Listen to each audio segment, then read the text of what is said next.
Eritrea, long isolated and misunderstood, is suddenly at the center of global attention. Its Red Sea coastline, especially the port of Assab, near the Bab el-Mandeb Strait, is a strategic prize for world powers. Control here means influence over a vital maritime artery for global trade and energy. The region's instability, Yemen's war, Sudan's conflict, and Ethiopia's tensions, has turned the Red Sea into a geopolitical chessboard. Middle Eastern powers like the UAE and Saudi Arabia, along with the US, China, and Russia, are all vying for influence. Eritrea's government, led by President Isaias Afwerki, now faces unprecedented external interest after years of isolation. These new overtures offer both opportunity and risk, as Eritrea could be drawn into conflicts not of its own making. The choices made now will shape Eritrea's future and the balance of power in the Horn of Africa. The UAE once used Assab as a military hub for its Yemen campaign, transforming the port into a strategic base. Though its presence waned, recent signals show Abu Dhabi is eager to return, driven by a vision to dominate the Red Sea and Indian Ocean. Reclaiming Assab would secure a military outpost and link Eritrea to the UAE's expanding commercial port network. This move counters Turkish and Qatari influence in the region, and could bring Eritrea much-needed investment and jobs.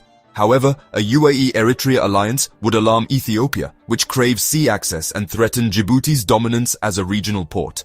The UAE's return to Assab is more than a bilateral deal. It's a strategic play that will force all regional actors to reconsider their positions.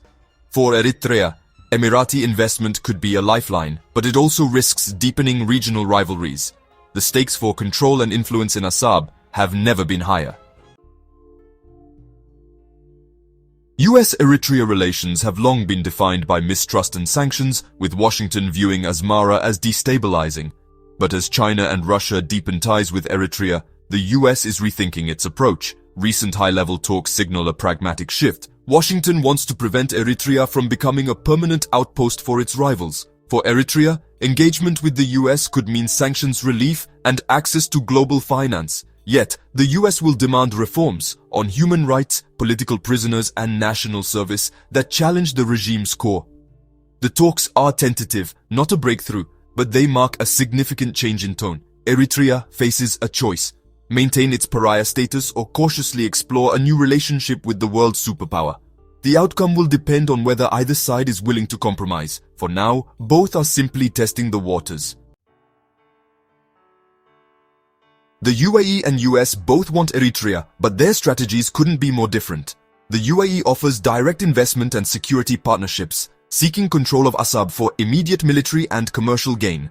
The US, meanwhile, is playing a longer game, aiming to shift Eritrea's geopolitical alignment and block Chinese and Russian influence. Washington's approach is conditional, tied to demands for reform and human rights improvements. For President Afwerki, the UAE's offer is straightforward and comes with few strings, while the US path promises bigger rewards but greater risks. Eritrea could try to balance both, leveraging one against the other to maximize its value. This balancing act could transform Eritrea's vulnerability into newfound strength, but it's a delicate game. Missteps could leave Eritrea isolated or overly dependent on a single patron. The regime must weigh its options carefully as global interest intensifies. Eritrea's moves are shaking the Horn of Africa.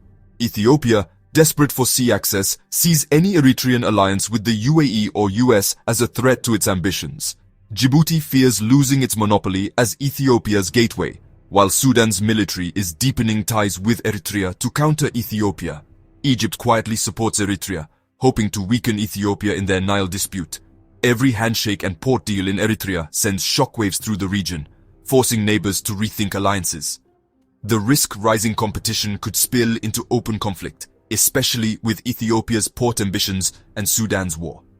Eritrea's re-emergence could either stabilize the region or ignite a dangerous new crisis.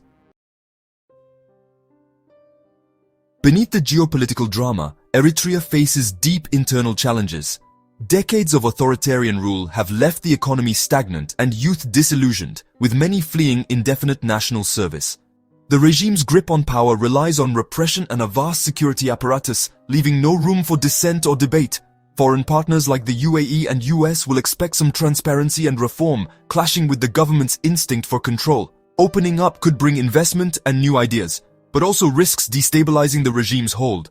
Eritrea's leaders must decide, embrace change and risk internal upheaval, or cling to the status quo and miss a rare chance for renewal. The country's future hinges as much on domestic reform as on foreign deals.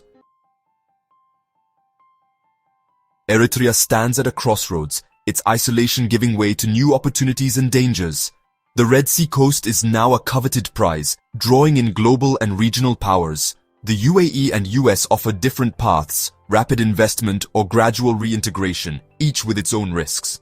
Eritrea could become a gateway for trade and stability, or a flashpoint for conflict if rivalries escalate. The regime must choose between genuine development and short-term survival. Internal pressures, economic stagnation, and a restless youth cannot be ignored. The world is watching to see if Eritrea will open the door to prosperity or lock itself into crisis. The stakes for Eritrea and the region have never been higher.